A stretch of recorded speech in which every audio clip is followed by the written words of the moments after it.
Hello and welcome to United Report. This is your home for all the latest Manchester United news, match updates, transfer stories, and in-depth analysis. Stay connected and never miss a moment. Subscribe now to stay ahead with everything happening at Old Trafford. Matthijs de Ligt has admitted Manchester United's players must take responsibility for their struggles this season and urged them to stick together. United are now languishing 15th in the Premier League following their 1-0 defeat to Tottenham on Sunday, having picked up just 4 league wins since Ruben Amorim took charge of the club in November, and de Ligt has sent a message to his teammates following their latest loss to Spurs, with the defender warning, "If we are doing everything on our own, we are never going to get results." Speaking to MUTV after the game, de Ligt said, "I think if you lose, a lot has to improve. At the moment, we are not where United belongs. We are not winning games. There are a lot of things to improve. If I knew the solution, I would have said it and we would win games. Unfortunately, there are a lot of things that need to improve. And I think, first of all, we have to look to ourselves to be responsible. And we have to stick together.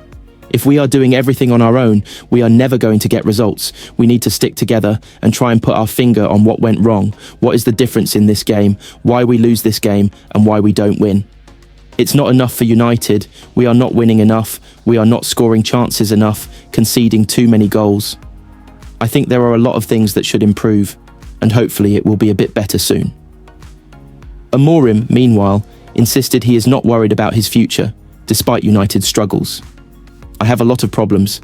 My job is so hard here. But I stick with my beliefs. We just need to face it and not run away. That is my feeling," he said. "I am not worried. I understand our fans, what the media think about it. I hate to lose. That feeling is the worst. It's hard to face the fans in this moment. But we are doing everything. I'm doing everything. The rest I am not thinking about. I am here to help my players. I understand my situation, my job. I am confident in my work, and I just want to win games. The place in the table is my worry. I am not worried about me." Manchester United youngster Chido Obi thanked Ruben Amorim for making his dream come true as he was handed his debut in red. The teenager was among a host of youngsters on the bench on Sunday and appeared in the final minutes during the defeat at Tottenham. Amorim sent on Obi in stoppage time, replacing Casemiro, with the 17-year-old becoming the 252nd academy graduate in the club's history. Obi was previously signed from Arsenal and has continued to impress in the youth ranks, which has caught the eye of the United boss. He's been allowed to train with the first team, and with so many big names absent, was given the call-up for the trip to the capital. The teenager has continued gain experience with United's U21 side since the turn of the year, playing twice in Premier League 2, and Obi underlined his gratitude for the opportunity he was afforded. He posted on social media, disappointed with the loss. "On a personal note, thanks to the gaffer and the club for making a dream come true for me and my family." United were narrowly beaten with James Maddison's first-half strike proving the difference, and Amorim hoped that bringing Obi on late in the game could help the team find an equaliser, with the young forward showing what he's capable of in the final third. Amorim explained, "I think if you see Chido playing sometimes, every ball lost in the box, he's very clever. So, I was trying to put one more player in there. I felt the team was good during the game, and I didn't feel the need to change. Then, Chido was like that player. One long ball in, and he could make the difference." Obi was the only player to emerge from the bench, with Amorim sticking with his starting X's for almost the entire game.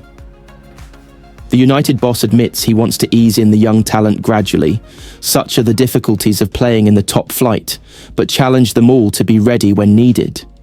He said, "This is the hardest competition, the Premier League in the world. I'm trying to be careful with them. I felt the team was pushing for the goal, and I felt I don't want to change. But they will play. They have to be ready. You try to read the game. You try to understand what you see in training. I felt the team were pushing for the goal, and I didn't feel the need to change." Ruben Amorim urged Diogo Dalot to get tighter to Son Heung-min. Less than a minute later, Dalot was still too narrow, and Son's volley wreaked havoc, eventually leading to James Maddison's decisive tap-in.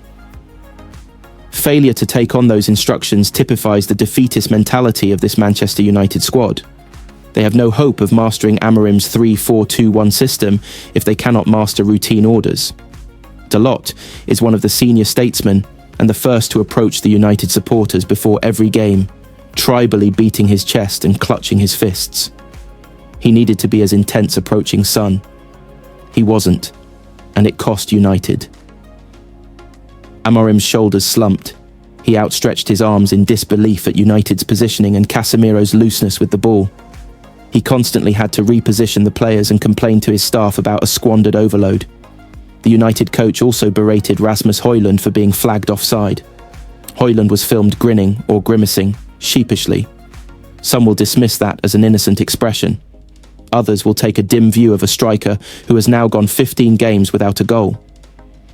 At full time, Amorim slapped his thighs against his legs before he embraced Ange Postecoglou.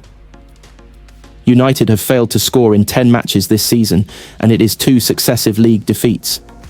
The United players and staff were still applauded gratefully by those in the away section. They had 12 players missing through injury and illness. Losing at Spurs in that context is hardly a disgrace. Yet United have lost 3 times to the worst Tottenham team since Christian Gross took the tube to White Hart Lane in 1997 within 5 months. A banner in the away end read, "We want our club back." On the other side of the segregation, Spurs fans unfurled their own message to the ownership. "Our game is about glory. Levy's game is about greed. We want Levy out" was aired in the 3rd minute. There was a sit-in protest at full time. The club United fans are likely to get back is of a 1974 vintage. They will head to Goodison Park next week below Everton in the table for the first time since David Moyes was in the away dugout in April 2014. Maybe the Grim Reaper will reappear in the away stand. It is now 12 Premier League defeats this season for United, 2 shy of the 14 last season, and 9 defeats in 21 games under Amorim. Amorim applauded the players encouragingly as full-time loomed, acknowledging their undeniable effort and enterprise. United had 16 attempts, and Guglielmo Vicario made 6 saves. The 3,038 United followers supported their club defiantly, singing the Calypso on the hour. If Alejandro Garnacho had rediscovered his shooting boots, then United might have avoided a domestic treble of losses to Tottenham. Garnacho does not turn 21 until July, but this was his 124th appearance for United.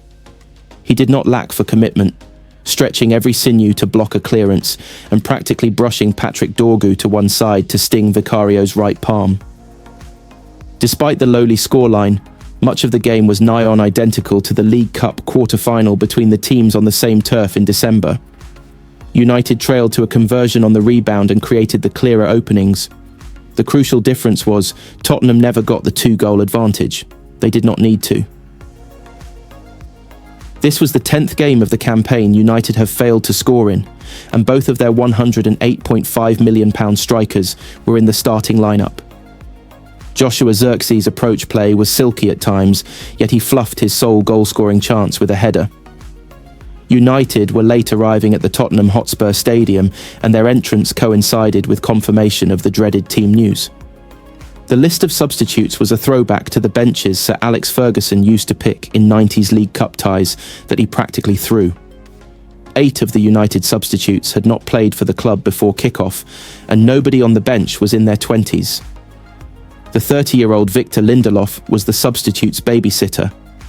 The substitute's squad numbers added up to 393. Amorim did not make a change until the 90th minute. 5 substitutes were told to warm up again as late as the 70th minute, with the starting 11 ploughing on. Tottenham made all 5 substitutions by the time Chido Obi emerged. 5 United substitutes paced up and down the touchline were called back, took their seats and sat down in the 79th minute.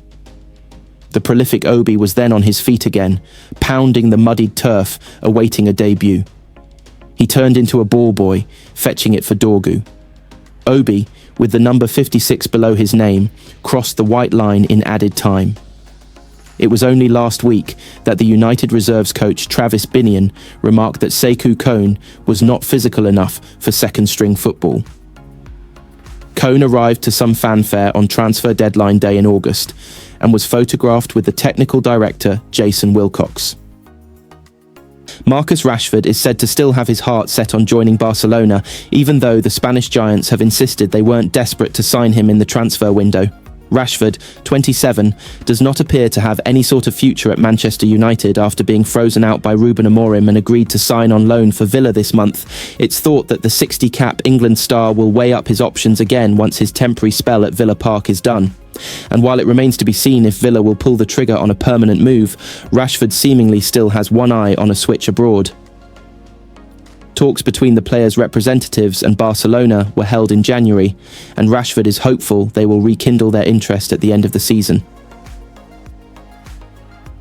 A source told The Sun Marcus is confident that if he rediscovers his form at Villa Park and starts bagging goals, Barcelona will revive their interest, especially as a transfer price has been established.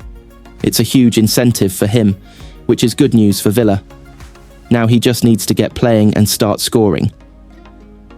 Intriguingly, Barcelona's sporting director Deco said of the club's interest in Rashford earlier this week, "It's true there was talk of Rashford, but we weren't desperately looking for a player either." While a move to the No camp didn't materialise mid-season, Rashford has looked promising in his 2 cameo appearances since joining Villa, who negotiated a £40 million purchase option into the loan deal they agreed with United earlier this month. He caught the eye after coming on at half-time in Aston Villa's 1-1 draw with Ipswich Town on Saturday, and even played a significant role in the build-up to Ollie Watkins' equaliser.